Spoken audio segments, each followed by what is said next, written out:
They thought he was just a janitor, harmless old invisible. But when Officer Brent handcuffed Henry Rowan outside the library for looking suspicious, he had no clue what he'd just stepped into. 7 minutes later, FBI agents stormed the station, weapons holstered but faces tight, and everything changed. Why was a janitor flagged as a top-level federal asset? And who leaked his identity after decades in the shadows? Like, share and hit that subscribe button, because the moment they arrested him was the moment they lost control of the truth. Let's dive in. Maplewood Library always woke up slowly, quiet, respectful, like the town itself.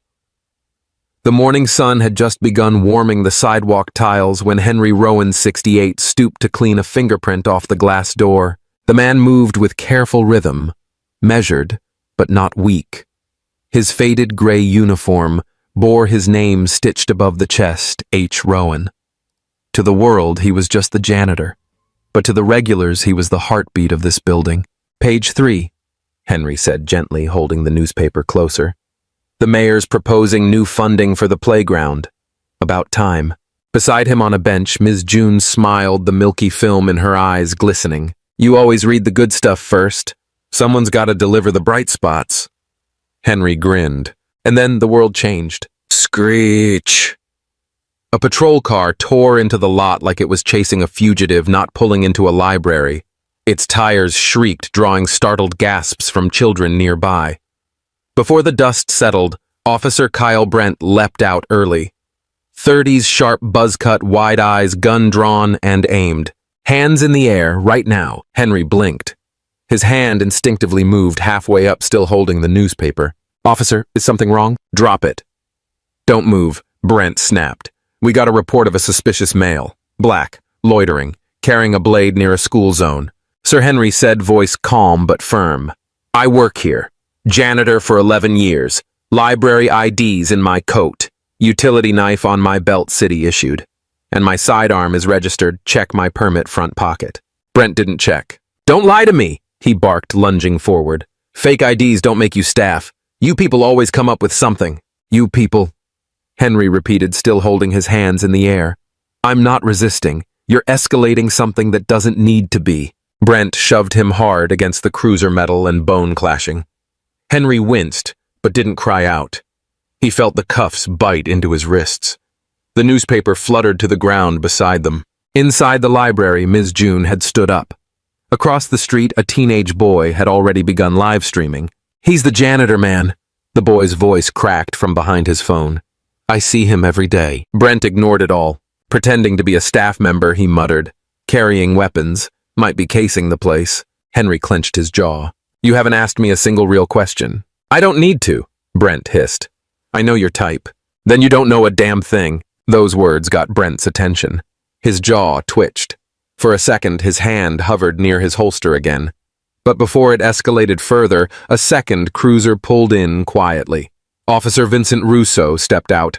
Late 50s. Calm. Observant. The kind of man who saw more than he ever said. He saw Henry, and he knew exactly who he was. What's going on here? Russo asked, stepping toward Brent. Matched a call, Brent said proudly. Black male, possible weapon. Said he worked here, but we'll verify that back at the station. Did you check his ID? Russo asked low. Brent shrugged. Didn't need to. Suspicious behavior. He has a weapon. Russo looked at the ground.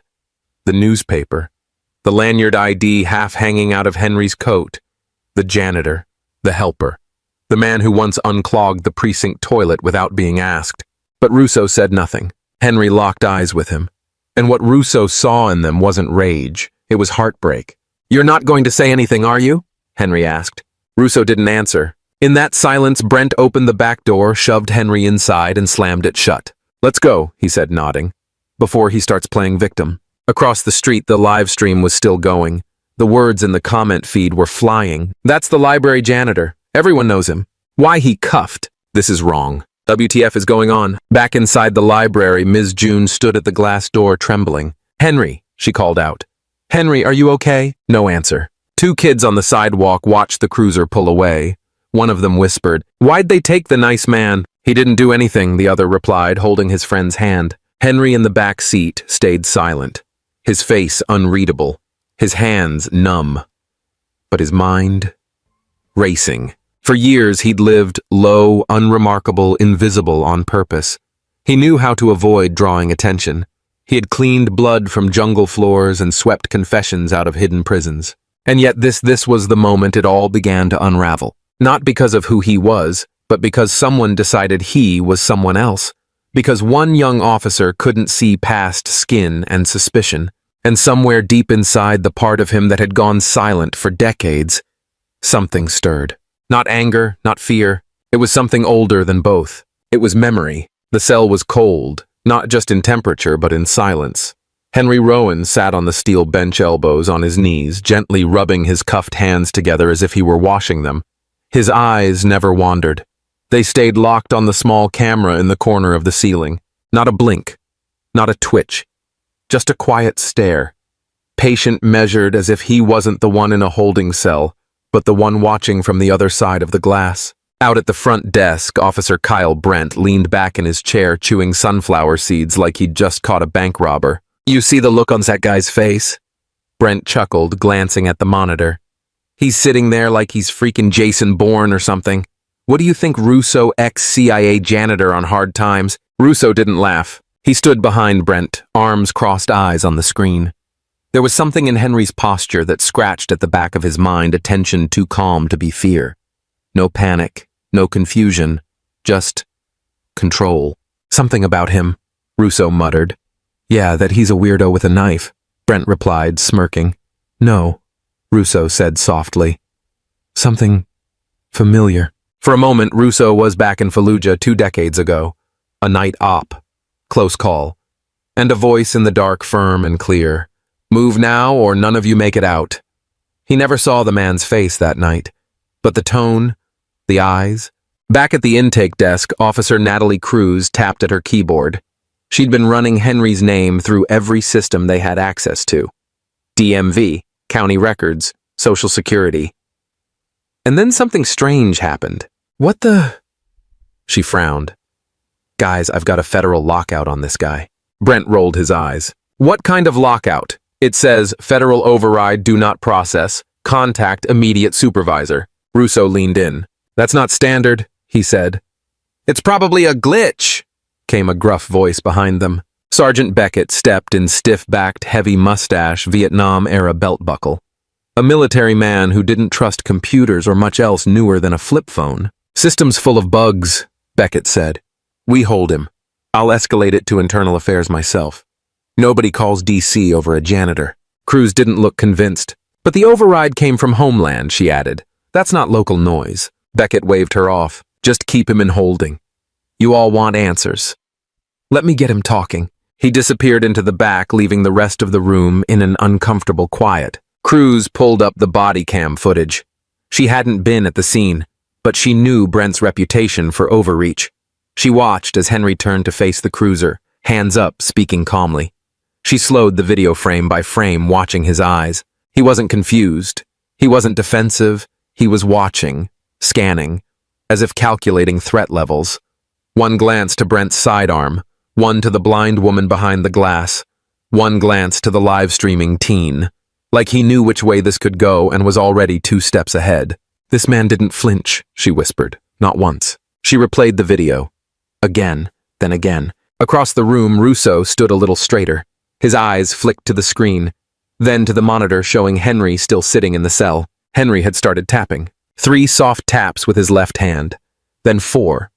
A pause. 2 more. It was subtle, so subtle Brent hadn't noticed. But Russo had. He tilted his head, eyes narrowing. "You hear that, what Cruz asked?" Henry tapped again, this time faster. Tap, tap. Pause. Tap, tap, tap. Pause. Tap. It wasn't random, it was Morse code. Russo took a deep breath. "He's not panicking," he said slowly. "He's calling for help." Cruz stared. "Wait, you think he's trained?" "I know he's trained." Russo didn't say it aloud, but in that moment, he knew with absolute certainty, this man wasn't just a janitor. And they hadn't just cuffed someone innocent. They'd detained someone the government was trying to keep invisible for a reason. And now he was reaching out. The phone rang once on Officer Cruz's desk, short and sharp like a knock in the dark. She answered. Maplewood Police Department officer. A voice cut through like a blade. Federal command. This is not a drill. Cease all action on detainee Henry Rowan. You are to detain in place only. Do not question, relocate, or interact. FBI assets will arrive in 7 minutes. Do not move him. Then, click. Just like that. No ID, no badge number. But Cruz knew exactly what kind of voice that was. It didn't ask. It commanded. She turned stunned toward Russo. They're coming. 7 minutes. Who's coming? Brent snorted. More librarians. Cruz grabbed her notepad, scribbled, Federal Intercept inbound. Do not move. Henry.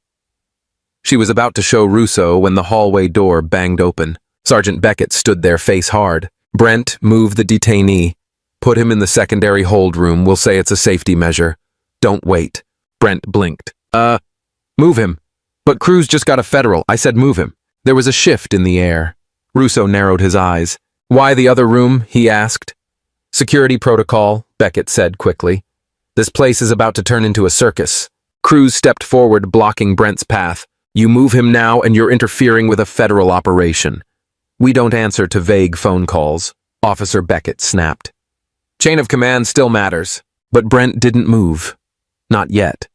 He looked from Beckett to Cruz, then at Henry behind the glass. The old man was sitting exactly as before, but now his hand rested on the strap of his old leather watch. And then just a twitch, a flick of the wrist. Inside the watch, something clicked. A signal silent and precise pinged through a buried frequency. A distress call encrypted in old Black Ops code transmitted to a network most people didn't even know existed. Out on the street, no one heard it, but someone received it. Back inside, Cruz was typing fast, trying to flag the system, trying to buy time. Russo stood frozen. Something felt off. Then Brent spoke again. He doesn't even look nervous, he muttered. Why the hell isn't he nervous? Henry finally turned his head. Calm, slow. He looked Brent dead in the eye and smiled. Because this isn't a rescue, he said softly.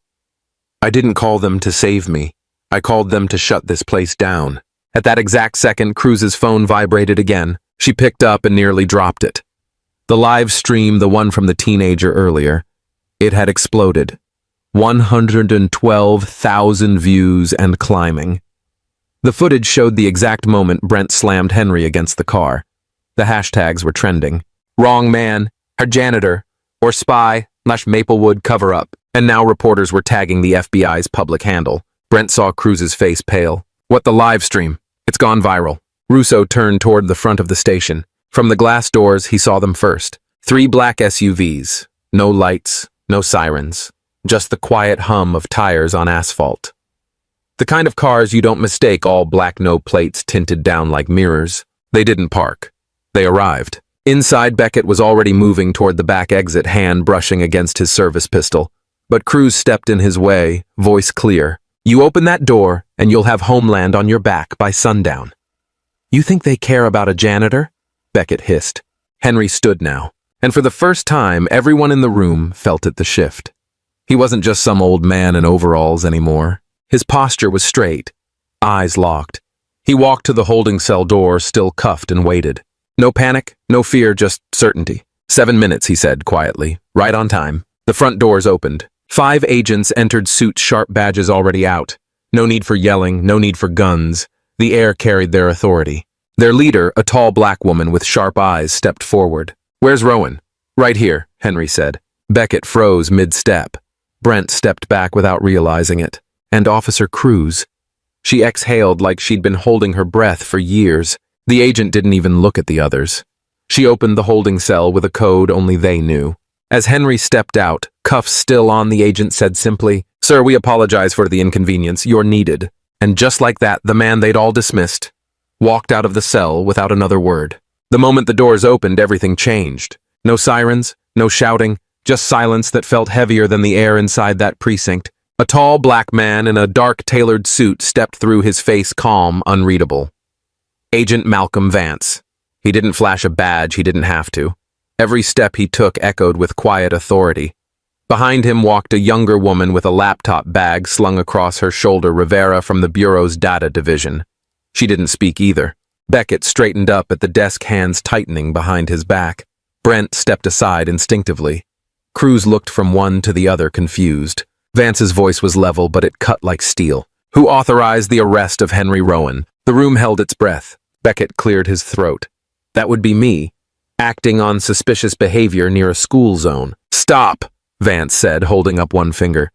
You just triggered the emergency preservation protocol. Do you even know what that is? No one answered. Vance didn't wait. He turned toward Henry, who by now had stood up slowly, his posture, straight hands calmly behind his back. Black Level Operative Vance said, his eyes fixed on Henry like greeting an old comrade. Classified asset. Active from 1989 to 2009. Eastern Europe. Northern Thailand. Benghazi. Morocco. Silence dropped like a hammer. Brent's mouth fell open.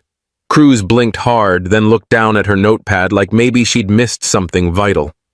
Russo slowly took a step back, his jaw slack. That name. That face. It wasn't just familiar. It was respected. Henry didn't move. He didn't have to. This man's official records are sealed. His file is marked deceased in federal systems for his own protection. Vance continued. Anyone interfering with him triggers an automatic alert across every alphabet agency. Rivera chimed in quietly, eyes on her screen. Sir, someone accessed Mr. Rowan's old file from a terminal in this building. Timestamp 6:48 a.m.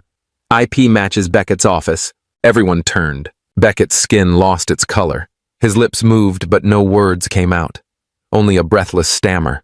Henry finally broke his silence. They buried me on paper. Called it a closed chapter. Thought the past would never walk again. He looked directly at Beckett. But the living are far more dangerous than the dead. Cruz stepped back, shaken. Russo gave a subtle nod as if finally understanding what had been gnawing at him all morning. Brent looked like he wanted to vanish through the floor. Rivera tapped on her screen again.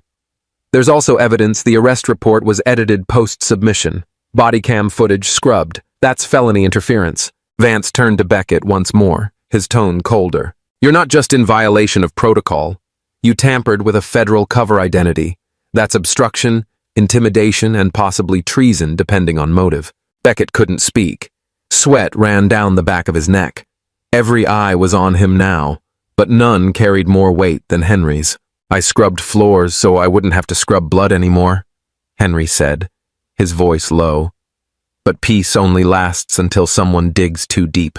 Vance faced the officers. Effective immediately. This station is under federal lock. Phones, footage, access logs, everything is frozen.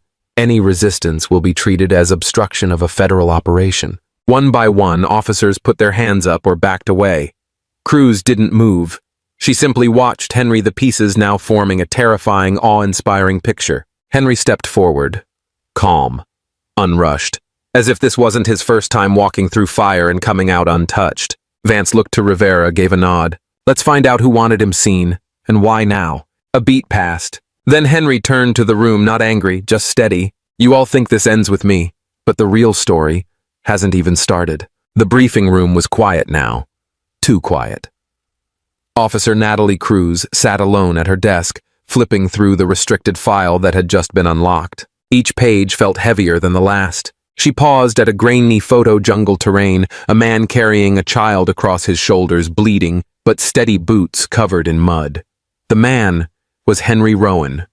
The child in his arms, no more than 10. The caption read, Operative extracted wounded minor through 12 kilometers of hostile territory. No backup. Team presumed KIA. Cruz looked up at the glass, saw Henry sitting across the hallway.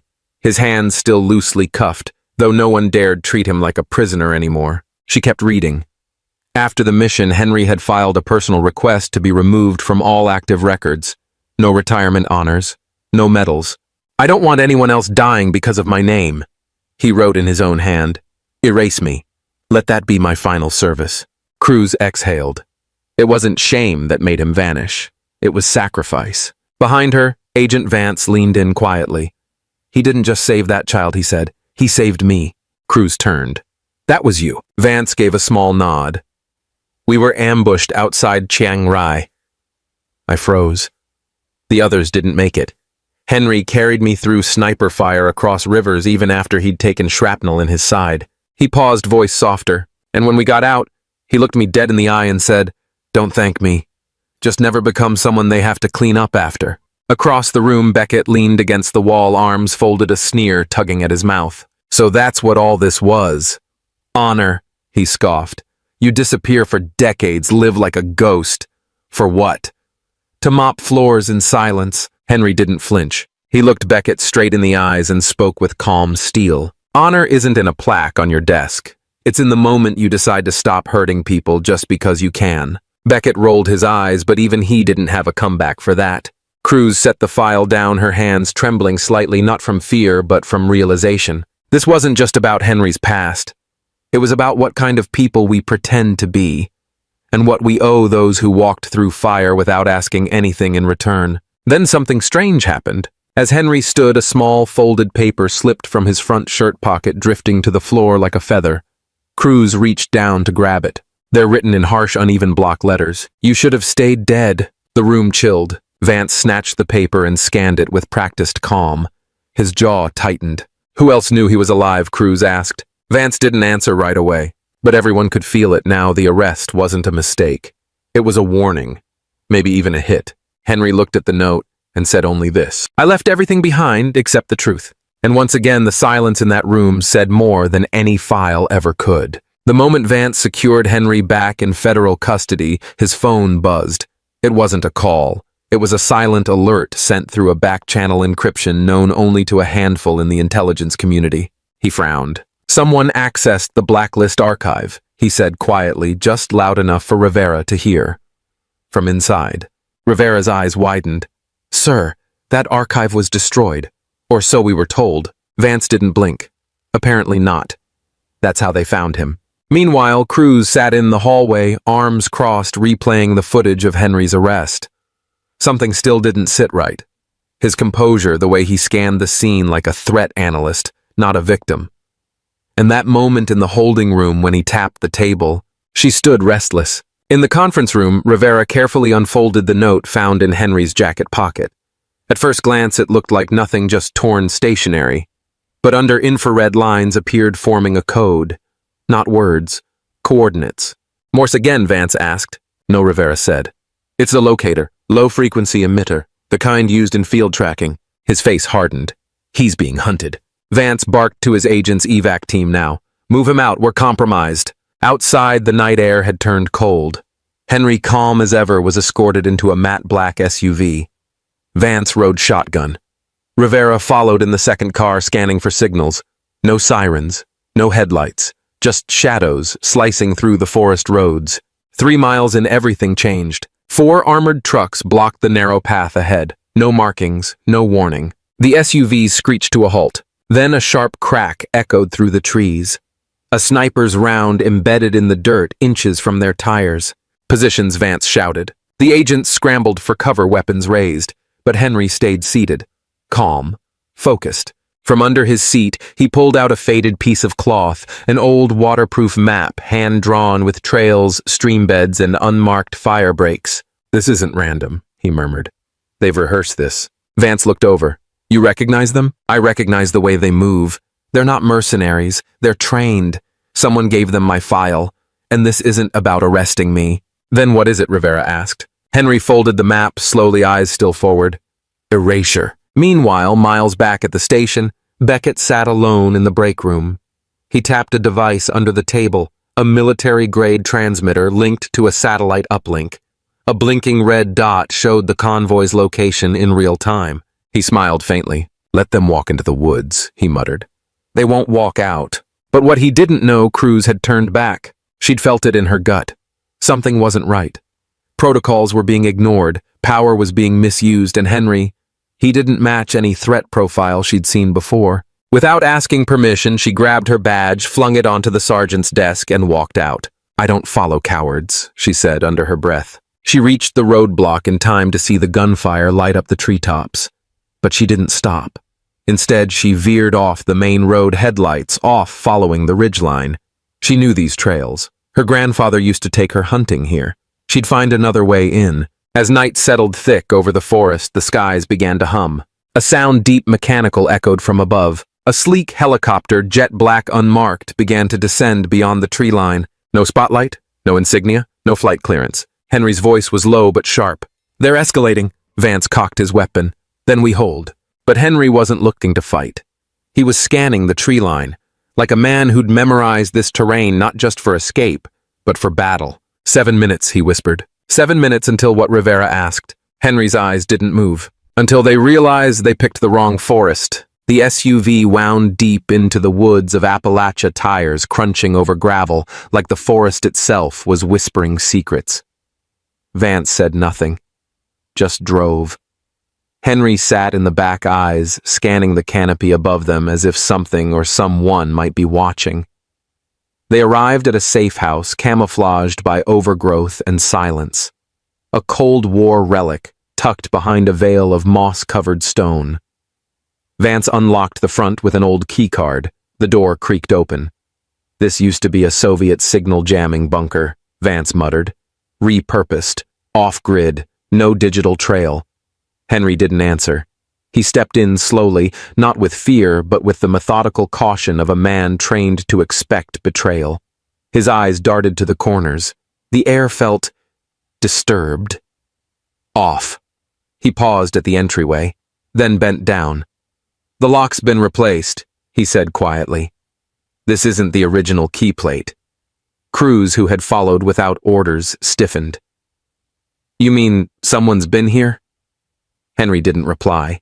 He ran his hand along the wall until his fingers stopped on a patch, with faint, unnatural warmth. "Someone drilled through here. A cable port. Maybe audio, maybe more." Vance frowned. "That's not possible. We swept." "Not well enough." Henry interrupted, his voice low, steady.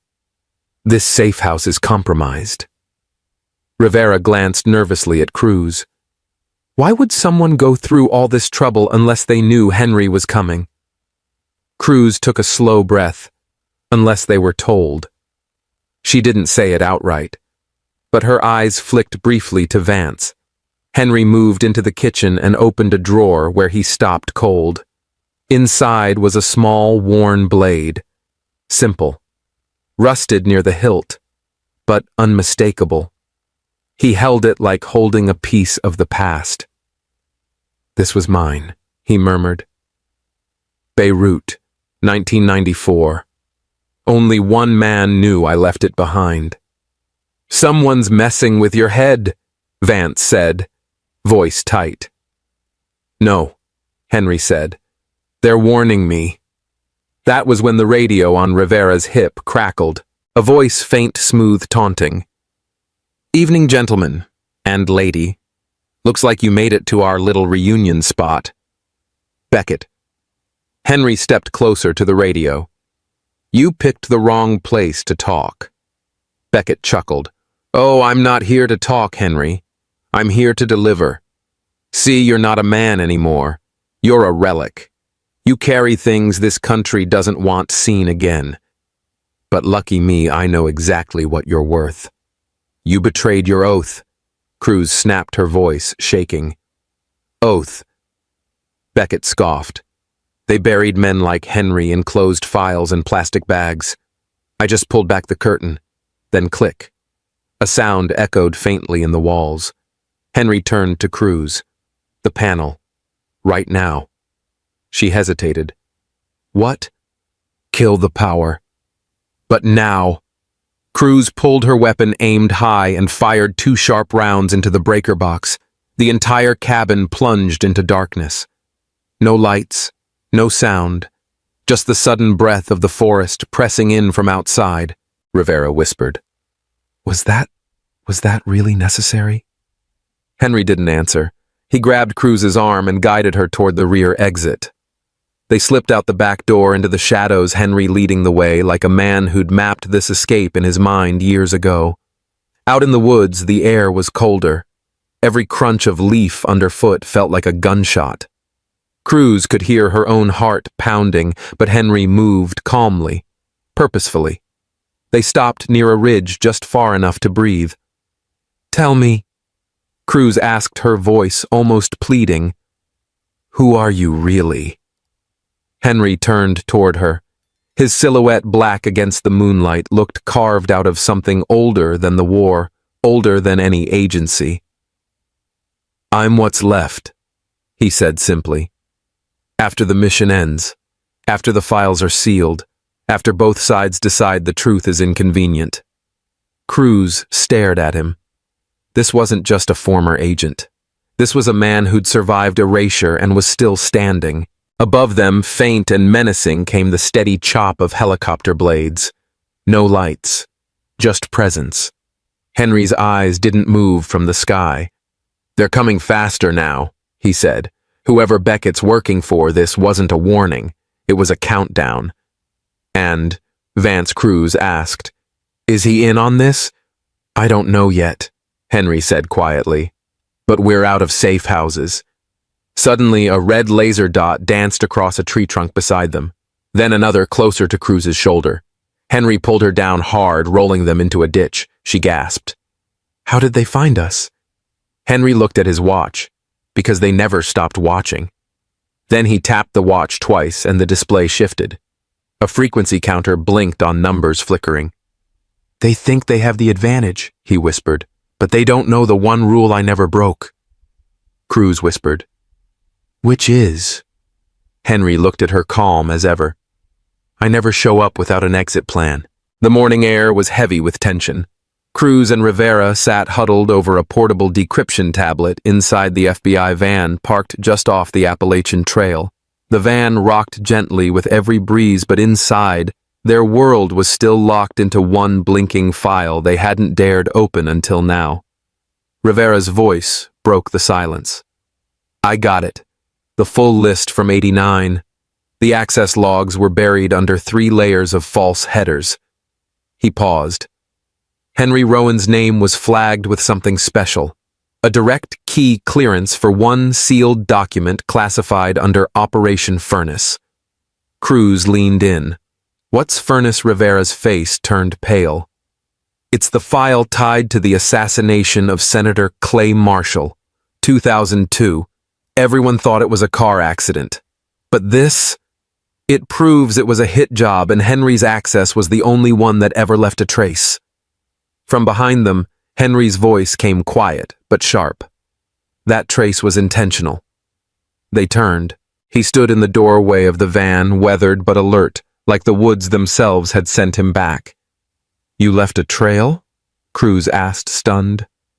I needed someone to find me eventually, he said. Not the agency, not the ones who buried the file. Someone who didn't know they were supposed to forget. Rivera swallowed. You were a witness? The only one left. Henry nodded. They moved me to Libya under deep protection. New identity. No contact.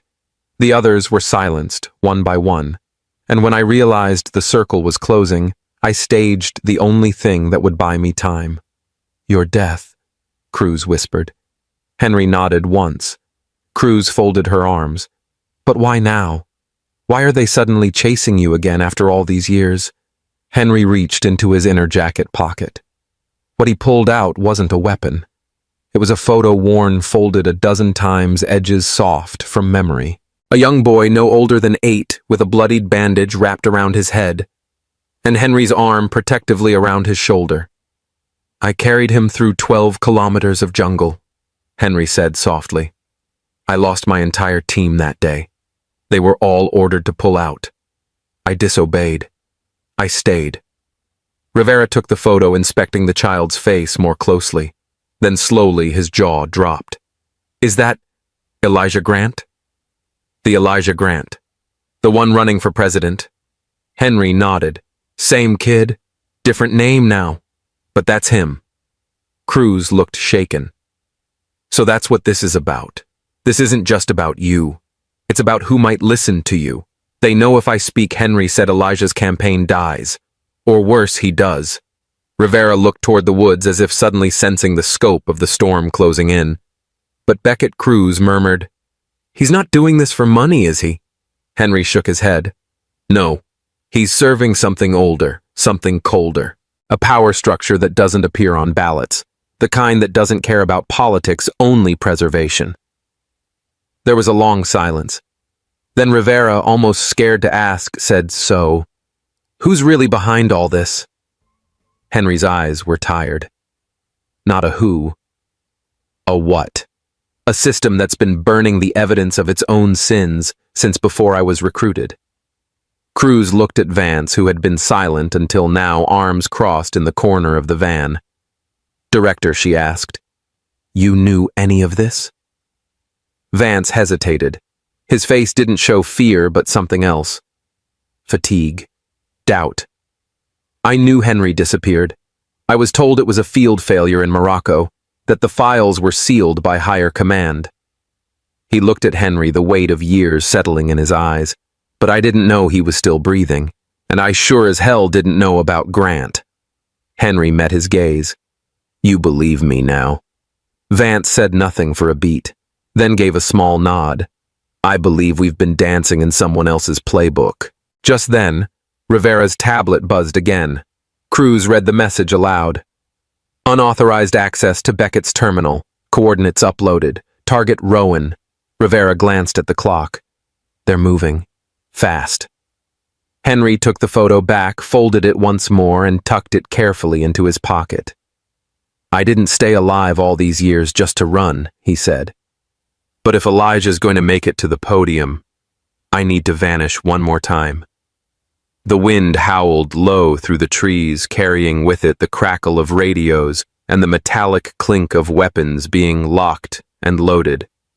Hidden behind the veil of dawn, a dozen men in black tactical gear crept toward a decaying hunting cabin tucked deep in the Appalachian woods. Inside, Henry Rowan sat by a cold stove staring at an old busted radio. He'd rewired it 30 minutes ago not to send a distress call, but to reroute the tracking signal on his watch. Anyone tracing him would think he was still inside, motionless. Outside, Sergeant Beckett's voice boomed through a loudspeaker. "Rowan, you're surrounded. No one's coming for you this time. Come out and I'll consider mercy." Henry didn't move. He glanced at Cruz and Rivera crouched near the back of the cabin. Cruz was pale sweat dripping down her temple. She'd been hit in the shoulder during their escape the night before. Rivera whispered, "We don't have time." Cruz shook her head. "We can't leave the files behind." Henry stepped toward her, tore a strip of his undershirt, and pressed it firmly against her wound.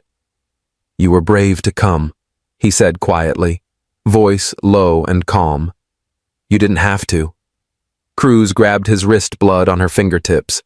"You're not just some name on a file anymore, Henry. You're what they're afraid of." He gave her a ghost of a smile. "That's exactly why I can't stay." Outside, Beckett barked again. Last warning, Rivera reached into his pack. "I can transfer the data to the cloud, send it directly to the DOJ archive if we can buy 5 more minutes. Henry nodded, then turned to the stove. Beneath it, the old hatch was still there, hidden under a slab of rotting wood and a pile of ash. He'd dug that tunnel nearly 2 decades ago, never thinking he'd use it again. As the team outside prepped gas canisters and unleashed 2 trained dogs, Henry lifted the hatch. He looked at Cruz once more. "This exit. It's not for those planning to return. It's for people who've already said goodbye." Cruz, barely able to sit up, nodded once. "Then say goodbye properly." Just as Beckett's team breached the front door, a loud blast echoed from the far side of the cabin, a diversion grenade Henry had rigged. Smoke poured out. Confusion spread. Inside that chaos, Vance's voice cut through via Rivera's earpiece. "They've gone too far. I'm uploading the evidence now.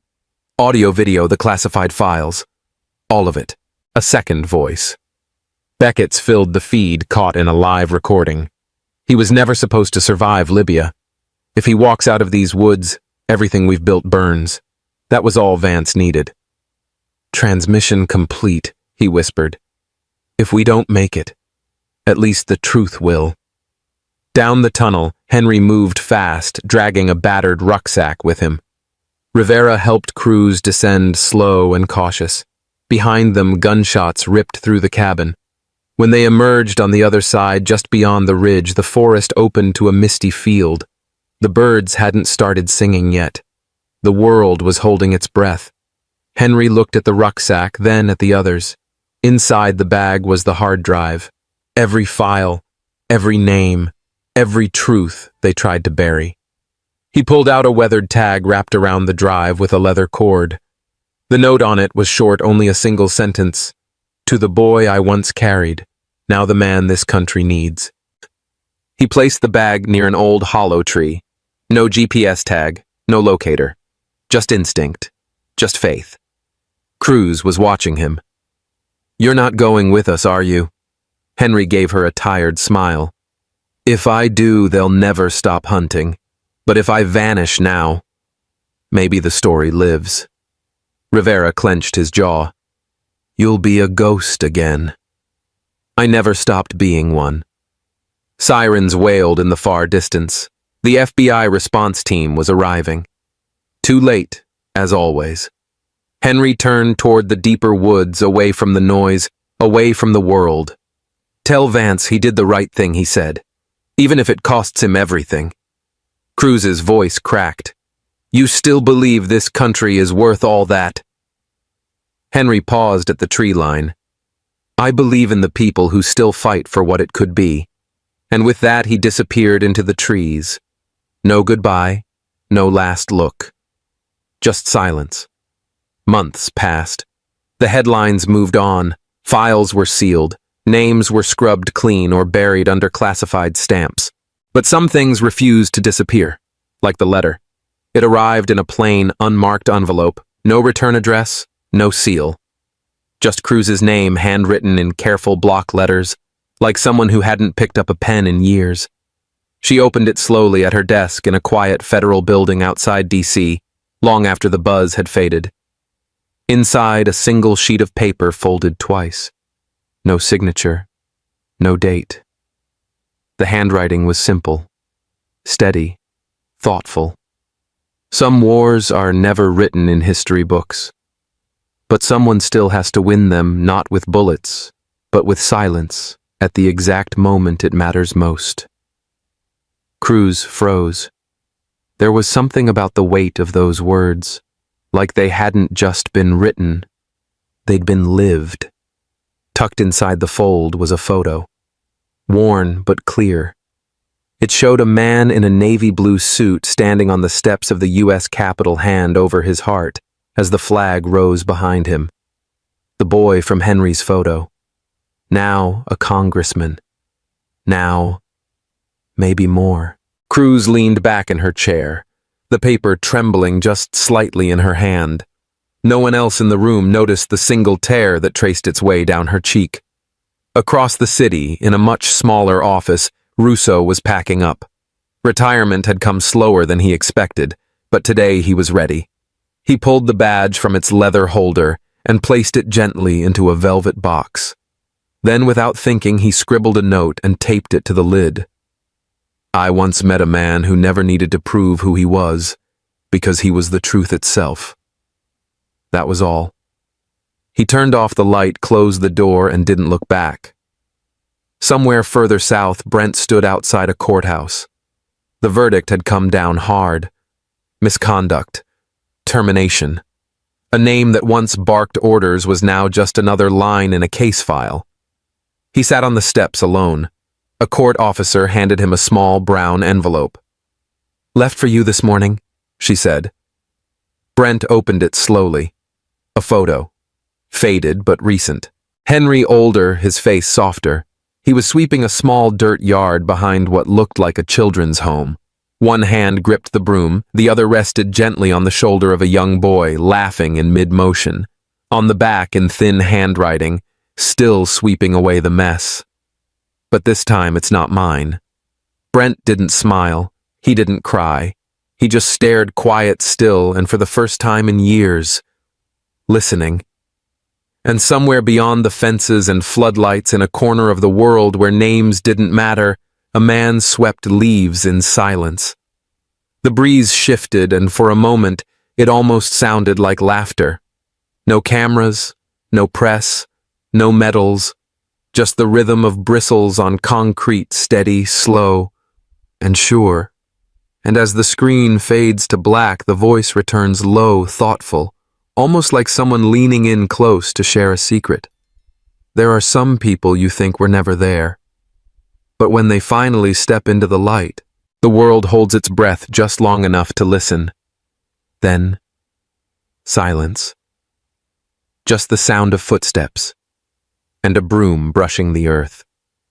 One last time, if this story moved you even just a little, take a moment. Because what we just witnessed wasn't about guns or glory. It was about truth, quiet courage, and the kind of honor that doesn't need a name tag to matter. Henry didn't seek praise. He chose silence over spotlight. But maybe that's exactly why his voice echoes louder than most. At Mr. Mac's Stories, we believe in the power of those untold truths, the ones hidden in everyday people, the ones that remind us. Sometimes the strongest thing you can do is stand still and stay true. So if this story spoke to your heart, please hit that like button. Share it with someone who still believes in quiet heroes. And don't forget to subscribe to Mr. Mac's Stories for more powerful tales just like this one. Your support means everything to us. It tells our small creative team, keep going. This matters. And every time you hear that broom at the end of a story, that's our symbol. A reminder that some messes never make headlines, but they still need to be cleaned up. Thank you for being here. This is Mr. Mac's Stories, where truth whispers and the world listens.